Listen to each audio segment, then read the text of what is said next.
Paano ba malaman na ipopruning na yung sampagita?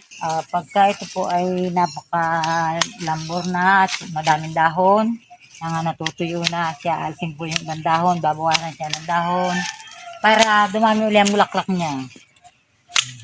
Pag naputol po siya, susuli uli siya at dun ho, tutubo ang mga bulaklak ulit. Ito ang karaniwang sakit ng sampagita, mga mamis. Nagkakaroon kasi siya ng yung mga puti-puti ang dahon. Ang sampagita, mga mamis, pagka halimbawa ay matanda na o umabot na siya ng taon, ay ang mga dahon niya ay magugulang na. May time. Tulad sa ibang halaman, ganun din. Ang dahon niya ay gumugulang o nagmamature siya.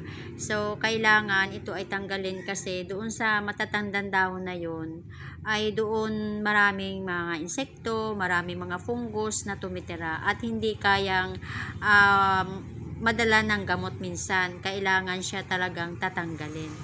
Pwede po ninyong tanggalin ang dahon, pero mas matagal at saka malulugi kayo sa pagpapaaraw pag tatanggalin nyo isa-isa yung dahon.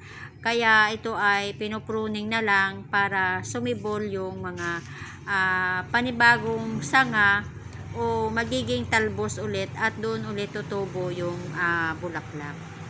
Pag pinutol, pagkalipas mo ng mga isang buwan ay mayroon na po siyang panibagong mga bulaklak.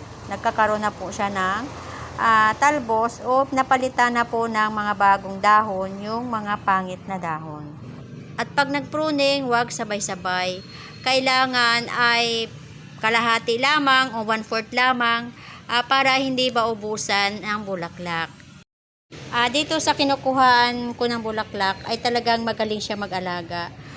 Hindi sabay-sabay mag-pruning, kaya kaming mga magtitinda ay hindi nawawala ng bulaklak at ganoon din siya, hindi rin siya nawawala ng pera araw-araw. Sa araw, ang namimitas dito ay kami mga magtitinda ng sampagita, kanya-kanyang pitas. Ako na rin namimitas ng pangtinda ko kasi sayang din yung iuupa pa sa pitas para pangdagdag kita na rin yon.